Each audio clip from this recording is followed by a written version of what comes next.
오늘 우리에게 주시는 하나님의 말씀은 사도행전 7장 1절에서 16절까지의 말씀입니다. 한 절씩 저와 여러분 교독하도록 하겠습니다. 대제사장이 이르되 이것이 사실이냐? 스데반이 이르되 여러분 부형들이여 들으소서. 우리 조상 아브라함이 하란에 있기 전 메소포타미아에 있을 때 영광의 하나님이 그에게 보여 이르시되 내 고향과 친척을 떠나 내가 네게 보일 땅으로 가라 하시니 아브라함이 갈대아 사람의 땅을 떠나 하란에 거하다가 그의 아버지가 죽음에 하나님이 그를 거기서 너희 지금 사는 이 땅으로 옮기셨느니라. 그러나 여기서 발붙일 만한 땅도 유업으로 주지 아니하시고 다만 이 땅을 아직 자식도 없는 그와 그의 후손에게 소유로 주신다고 약속하셨으며 하나님이 또 이같이 말씀하시되 그 후손이 다른 땅에서 나그네를 되리니 그 땅 사람들이 종으로 삼아 400년 동안을 괴롭게 하리라 하시고 또 이르시되 종 삼는 나라를 내가 심판하리니 그 후에 그들이 나와서 이곳에서 나를 섬기리라 하시고 할례의 언약을 아브라함에게 주셨더니 그가 이삭을 낳아 8해 만에 할례를 행하고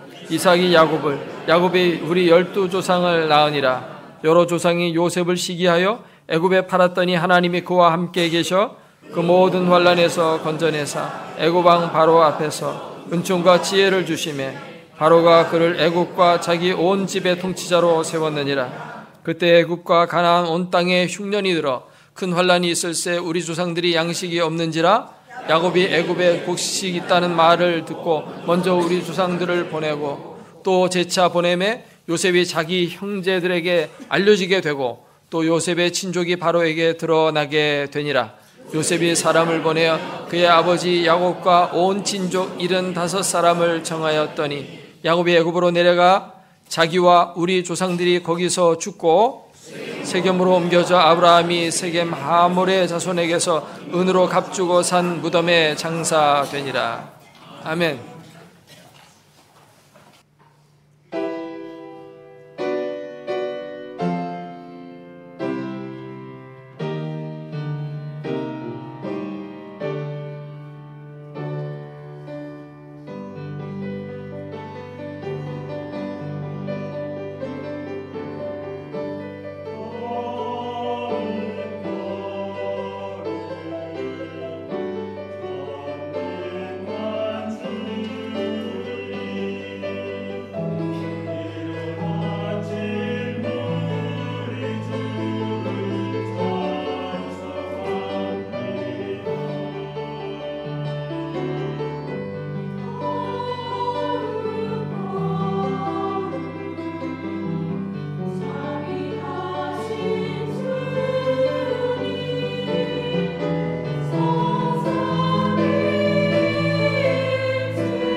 몇 년 전 KBS 연기 대상 시상식에서 크리스찬인 차인표 집사가 수상을 하면서 이런 소감의 말을 했습니다. 내가 50년 동안 살면서 느낀 것이 세 가지가 있습니다. 첫째로는 어둠이 빛을 이길 수 없다는 것이고, 둘째는 거짓이 참을 이길 수 없다는 것이고, 셋째는 남편이 부인을 결단코 이길 수 없다는 것입니다. 이것을 빨리 깨닫는 사람은 빨리 철드는 겁니다. 남편과 아내가 이렇게 살다 보면 싸우고 다툴 때가 있어요. 그러면 서로 감정이 격해집니다. 이럴 때 남편이 아내의 격한 마음을 누그러뜨릴 수 있는 일순간에 그 감정을 잠잠하게 불을 끌 수 있는 비결이 있습니다.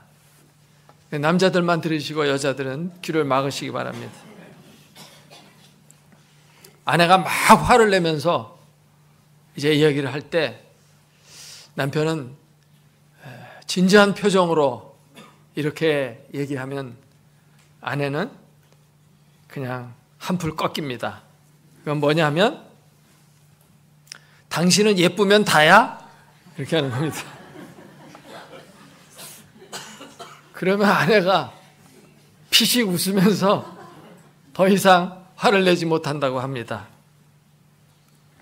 오늘 본문은 스데반의 설교 내용인데, 스데반은 공회 앞에서 하나님의 말씀을 전하면서 그 얼굴이 천사의 얼굴과 같았다고 했습니다.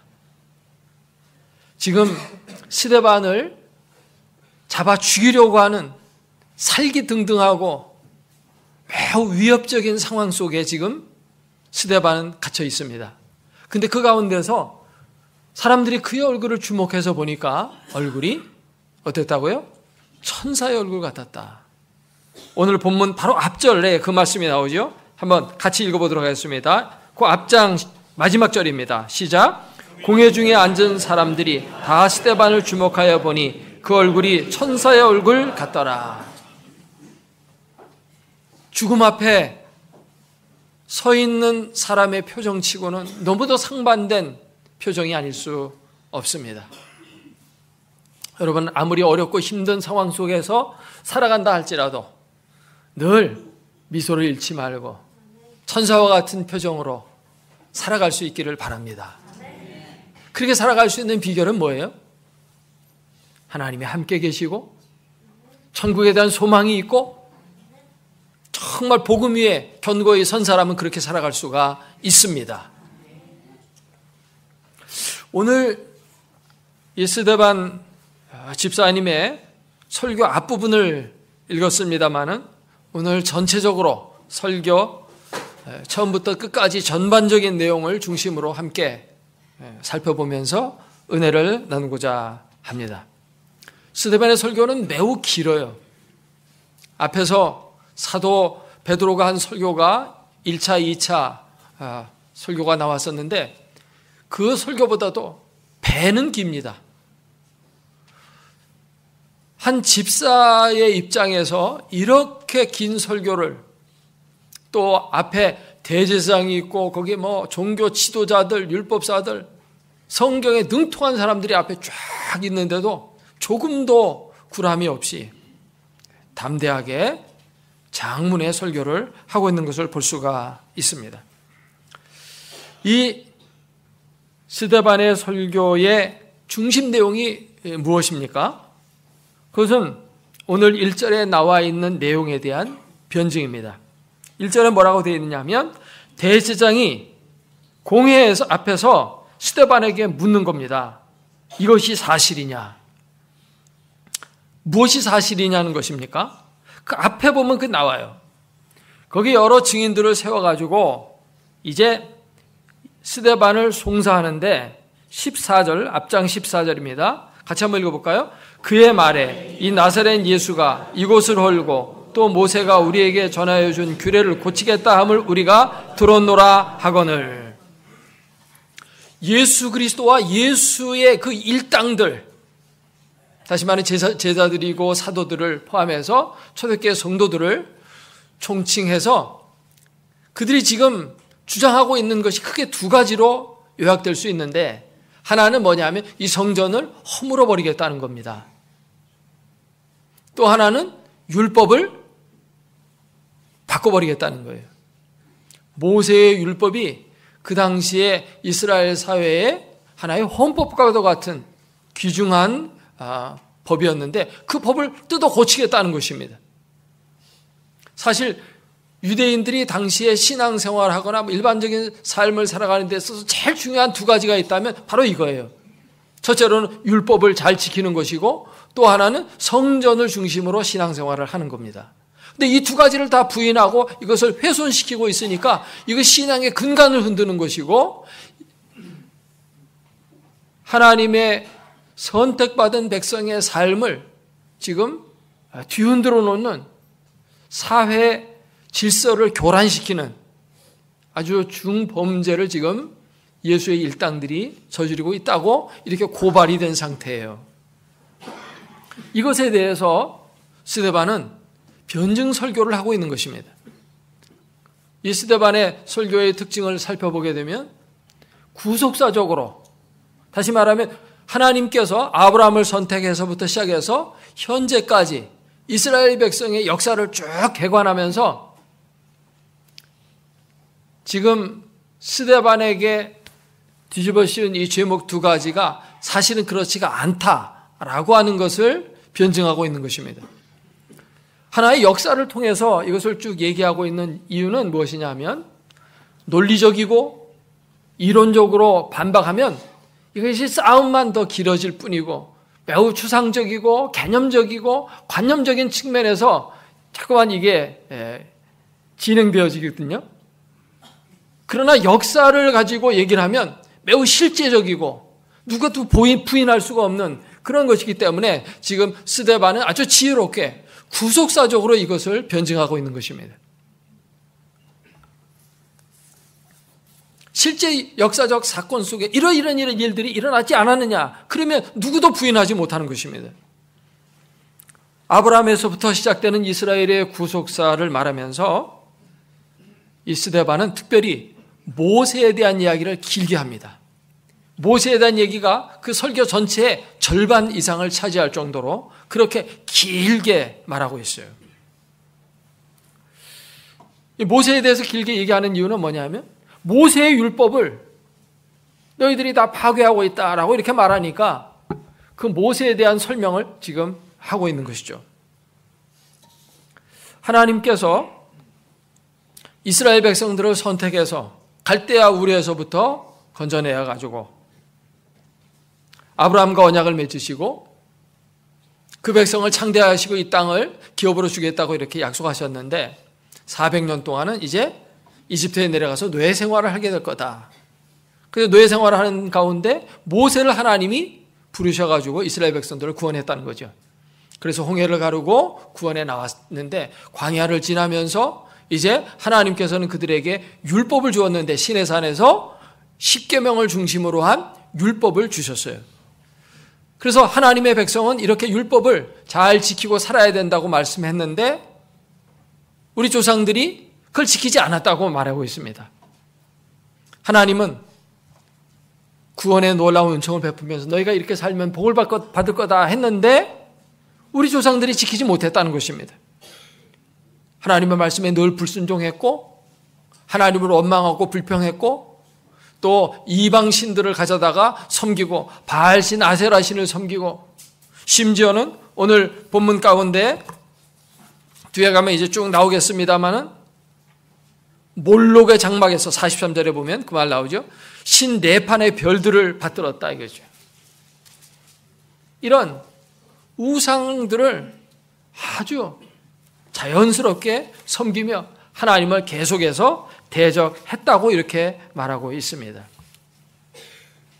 그리고 뿐만 아니라 너희들도 이 모세에 대해서 그렇게 강조를 하고 모세의 법은 지켜야 된다 이렇게 말하지만 모세가 말한 한 선지자, 모세는 이렇게 말했어요.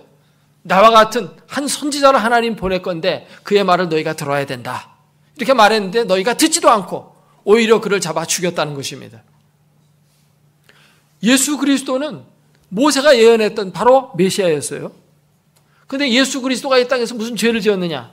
죄 지은 거 없습니다. 예수님의 사역을 쭉 우리가 살펴보면 알 수 있듯이 예수님은 병자를 고쳐주고 복음을 전하고 귀신을 내어 쫓고 먹을 것 없는 자들에게 기적을 베푸시면서 오병이의 기적을 베풀어 주시고 소외되고 병든 사람들 찾아가 위로해 주었습니다. 그런데 이 예수 그리스도를 잡아서 죽였거든요.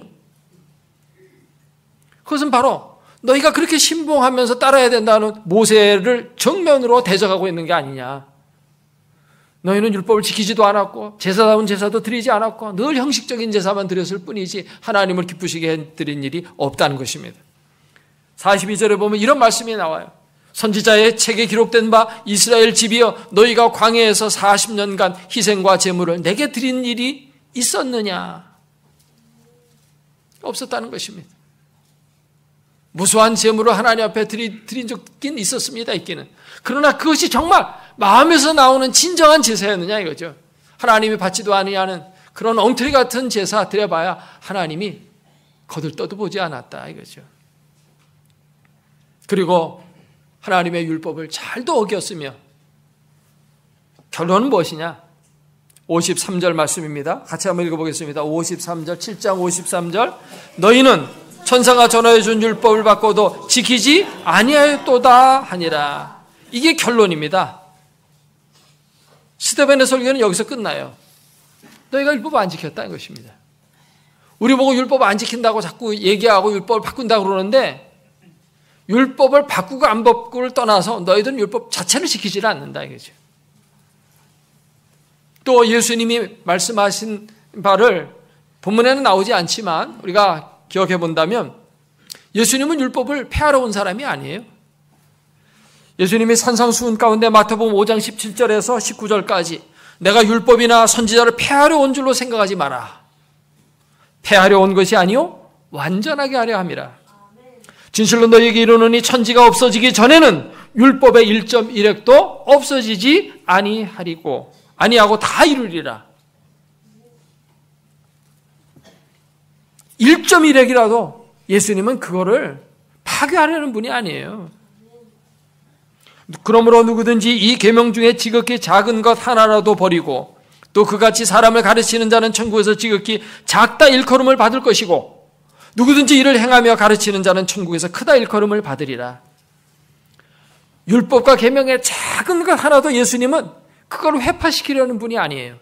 그걸 온전히 잘 이루어서 하나님을 기쁘시게 해드리려고 노력했을 뿐이라는 것입니다. 제자들도 그것을 그대로 배워서 그렇게 살았을 뿐이에요. 야고보서 1장 25절 말씀에 보면 자유롭게 하는 온전한 율법을 들여다보고 있는 자는 듣고 잊어버리는 자가 아니요 실천하는 자니 이 사람은 그 행하는 일에 복을 받으리라. 초대교회 성도들은 율법에 대해서 그걸 거부하지 않았어요. 율법의 완성인 복음을 받아들였을 뿐입니다.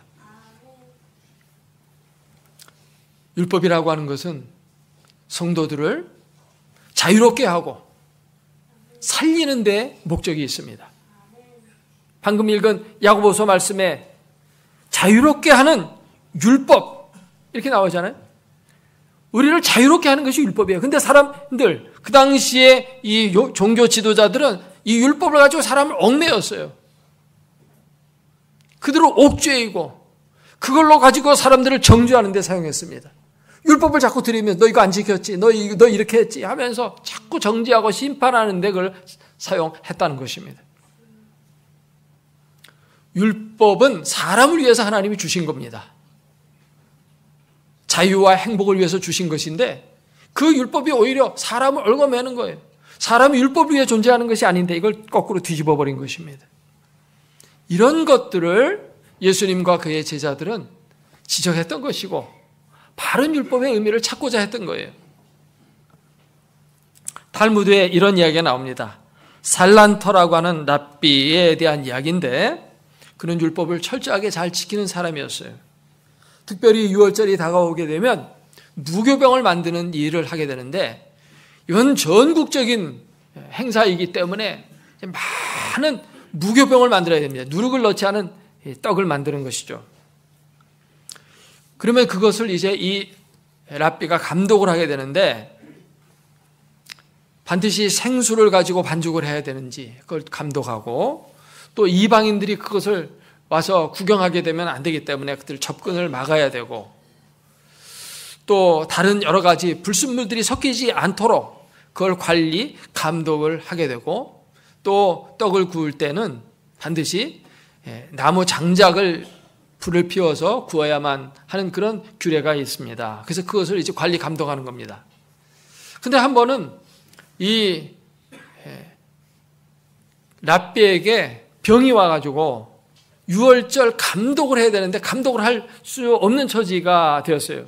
그래서 제자들에게 그걸 시켰습니다. 너희들이 무교병 만드는 걸 잘 관리, 감독해라. 그러니까 제자들이 물어봐요. 이 무교병을 만들 때 제일 중점을 두고 관리해야 될 부분은 뭡니까? 그러니까 이 랍비가 이렇게 얘기합니다. 너희들이 감독해야 될 것 중에 제일 중점을 둬야 될 것은 뭐냐면 무교병을 만드는 여인들이 정당하게 보수를 받아가는지 그거를 감독해야 된다. 이게 뭡니까? 무교병을 잘 만드는 것보다 더 중요한 건 뭐냐 하니까 그 일을 하고 있는 여인들, 보수를 정당하게 지불해야 되는 정당하게 지불하지 않고 거기에서 뭔가 임금 착취가 있다든지 이렇게 하면 안 된다는 것입니다. 중요한 건 뭐예요? 사람이라는 것입니다. 율법에서 제일 중요한 것은 사람이고 사랑입니다. 따라서 합시다. 사랑이 율법의 완성이다. 근데 지금 종교 지도자는 그게 없어요. 근본 율법의 정신을 상실해버린 것입니다. 형식적이고 외형적이고 뭔가 자기들이 사람들을 통제하는 수단으로 율법을 이용하고 있었던 것이죠. 그것에 대해서 저항한 것뿐이라는 것입니다. 스데반은 두 번째 주제인 성전 문제를 다루고 있습니다. 스데반은 성전을 부숴버린다고 하는 그런 악소문에 이제 잡혀간 거거든요. 근데 이제 스데반은 성전을 부수고 안 부수고 그건 둘째 문제다는 것이죠. 성전 자체가 무슨 신성한 하나님의 집이 아니라는 것입니다. 물론 하박국 2장 20절 말씀에 보면 오직 여호와는 그 성전에 계시니 온 천하는 그 앞에서 잠잠할지니라 라는 말씀이 있어요. 근데 이 말씀은 하나님은 성전에 계신다고 했지 성전에만 계신다고 되어 있지 않습니다. 하나님은 성전에도 계시고 직장에도 계시고 가정 속에도 계시고 학교에도 계시고 어디에나 계시는 분이십니다. 하나님은 우리의 마음속에도 지금 계세요. 하나님은 어디에나 계신 분인데 성전에만 계신다 이렇게 하면서 성전을 신성시하고 성전 이외의 곳에서는 뭐 아무렇게나 살아도 되고 성전 안에서만 잘해야 되고 성전은 절대시하고 성전에서는 뭐 조금이라도 그릇된 행동을 하면 안 되기 때문에 성전을 회파한다고 하는 것은 이거는 정말 돌에 맞아 죽을 그런 죄라고만 강조한 것뿐입니다. 근데 그게 아니라는 거예요. 스데반은 이 부분에 대해서 뭐라고 얘기하면서 설교를 시작하냐면 오늘 본문 2절로 가겠습니다. 2절을 보면은 하나님은 메소포타미아에도 계셨다고 말씀하고 있어요. 2절 같이 읽어봅니다. 스데반이 이르되 여러분 부형들이여 들으소서. 우리 조상 아브라함이 하란이 있기 전 메소포타미아에 있을 때 영광의 하나님이 그에게 보여 이르시되 내 고향과 친척을 떠나서 내가 너에게 보일 땅으로 가라. 이 메소포타미아는 바벨론이 있는 곳이거든요. 지금 이스라엘 백성들은 바벨론에서 포로 생활하다가 돌아왔기 때문에 바벨론에 대해서 너무도 잘 알아요. 바벨론은 죄악의 도성이요, 불신자의 도성이요, 하나님의 선민들을 잡아 가두어서 학대하고 그곳에서 고생을 시키고 하는 그러한 죄악의 자리거든요. 근데 하나님이 거기에 계셨다는 것입니다. 그러니까 하나님은 이방 땅에도 계시는 분이셔요. 근데 하나님께서 아브라함을 벌써 그곳에 나오게 했는데 아브라함의 자손들이 이집트로 내려가죠. 거기서 430년 동안 있게 됩니다. 그곳에도 하나님이 계셨어요. 하나님은 이집트에도 계시고 또 바벨론에도 계시고 메소포타미아에도 계시고 어디에나 계신 분이라고 이렇게 말하는 것이죠. 하나님은 꼭 이 성전 안에만 계시거나 이 예루살렘 안에만 계시는 분이 아니라는 것입니다. 47절에서 50절까지를 한번 보도록 하겠습니다. 한번 찾아보시죠. 바로 넣기로 한번 읽어보도록 하겠습니다. 솔로몬이 47절에 그를 위하여 무엇을 지었다고 했어요? 예, 그러나 지극히 높으신 이는 손으로 지은 곳에 계시지 뭐 하시나니? 선지자가 말한 바 주께서 이르시되 뭐가 나의 보좌요? 뭐가 나의 발등상이니? 땅은 나의 발등상이니 너희가 나를 위하여 무슨 집을 짓겠으며 나의 안식할 초소가 어디냐? 이 모든 것이 다 내 손으로 지은 것이 아니냐 함과 같으니라. 하나님은 천지 가운데 다 계신다는 겁니다. 하나님은 미국 땅도 지으시고 영국 땅도 지으시고 일본도 러시아 땅도 하나님이 다 지으시고 거기에도 다 계시는 분이에요. 성전 안에만 계신다고 하나님을 가두어둬서는 안 된다는 것이죠. 그러니까 성전을 허무느냐 마느냐 그 문제가 아니에요. 지금 더 중요한 얘기를 지금 하고 있는 것입니다. 중요한 것은 하나님이 어디나 계시기 때문에 하나님 앞에서 바르게 살고 하나님 앞에 제사를 드려도 바르게 제사를 드리고 믿음으로 하나님 앞에 행해야지 뭐 건물 그 자체에 연한하는 게 그게 무슨 의미가 있느냐고 근본적인 문제를 지금 스데반은 제기하고 있는 것입니다.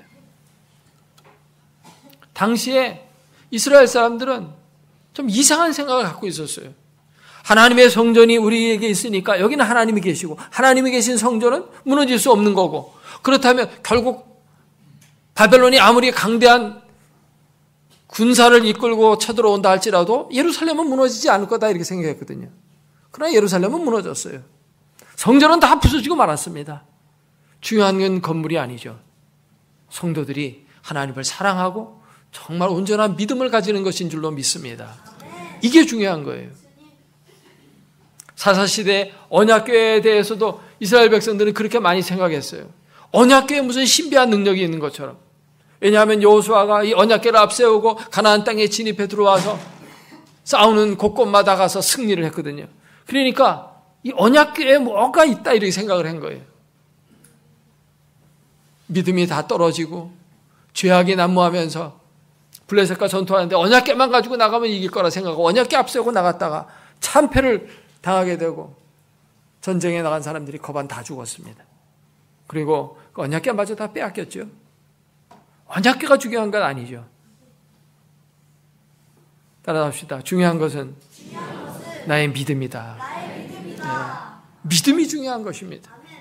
신실하고 정직한 마음으로 하나님을 사랑하고 섬기는 겁니다. 이게 중요한 거예요.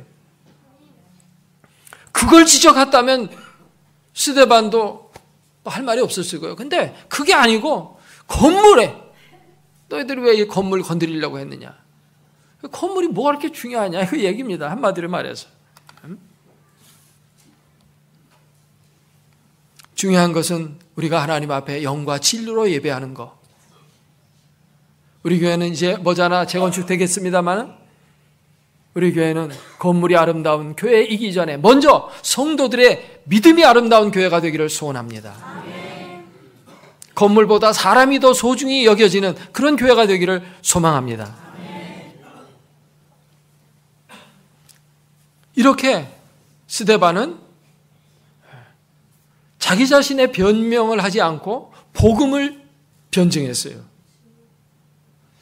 살기등등한 그 위협 속에서 나는 안 했다 뭐 하면서 자기 자신이 그 올무에서 벗어나기에 급급할 수밖에 없는 그런 상황이잖아요. 그러면 자기 자신에 대한 변명을 많이 해야 되는데 그런 변명을 하지 않고 오히려 이것을 계기로 삼아서 복음을 변증하고 자기가 믿고 따르고 있는 이 기독교 신앙, 이것을 변증했어요. 이렇게 함으로 말미암아 다른 소롱 성도들마저도 다 보호하는 그러한 입장의 설교를 했던 것이죠. 일로 인해서 결국 스데반은 순교하게 됩니다. 스데반은 이제 이 설교를 마치고 죽게 되는데 정말 죽음의 그 위협 앞에서도 당당하게 사도도 아닌 집사님이 이렇게 힘있게 설교할 수 있었던 비결은 무엇입니까? 첫째로는 그가 성령의 충만함을 받았기 때문입니다. 바로 앞장에 그가 선출될 때부터 성령이 충만했다고 했어요. 그가 나가서 사역할 때도 성령이 충만했다고 했고, 오늘 이 사도행전 7장에도 보면 그가 성령이 충만하여 하늘을 보니까 하나님 보좌가 보였다고 합니다. 이게 스데반은 성령에 사로잡힌 사람이었기 때문에 힘있게 하나님의 말씀을 증거할 수가 있었다는 것입니다. 우리가 세상에 나가서 복음의 위대한 증인으로 살기 위해서는 뭐가 필요합니까? 성령 충만이 필요하다는 것입니다. 뿐만 아니라 부활에 대한 확신 때문입니다. 초대교회 성도들은 정말 요즘에 우리들의 신앙과는 근본적으로 달랐어요. 그게 뭐냐면 그들은 부활에 대한 확신이 있었습니다. 그들은 예수님의 부활을 직접 목격했어요. 아, 죽음이 끝이 아니구나. 새로운 삶이 있구나. 영생이 있구나. 천국이 있구나. 하나님 살아계시구나. 이것에 대한 확신이 있었어요. 그러니까 진리를 가지고 담대하게 얘기할 수가 있었던 것입니다. 여러분, 천국에 대한 소망이 있습니까? 하나님 살아계신다고 믿습니까? 이게 중요한 거예요. 그런 믿음이 있어야 제대로 된 신앙인의 삶을 살아갈 수가 있게 되는 줄로 믿습니다. 스데반은 그 이름이 면류관이란 뜻이에요. 그는 초대교회 최초의 순교자가 되는 영광을 얻게 되었습니다. 그가 순교할 때 하늘이 열리면서 영안으로 그걸 보니까 하나님의 영광의 보좌가 보였고, 이 7장 끝부분에 가면 그 내용이 나옵니다마는 예수님께서 55절에 나와요. 55절 같이 한번 읽어보겠습니다. 스데반이 성령 충만하여 하늘을 우러러 주목하여 하나님의 영광과 및 예수께서 하나님 우편에 서신 것을 보고 말하되, 예수님이 하나님 보좌 우편에 서 계신 것을 보았어요.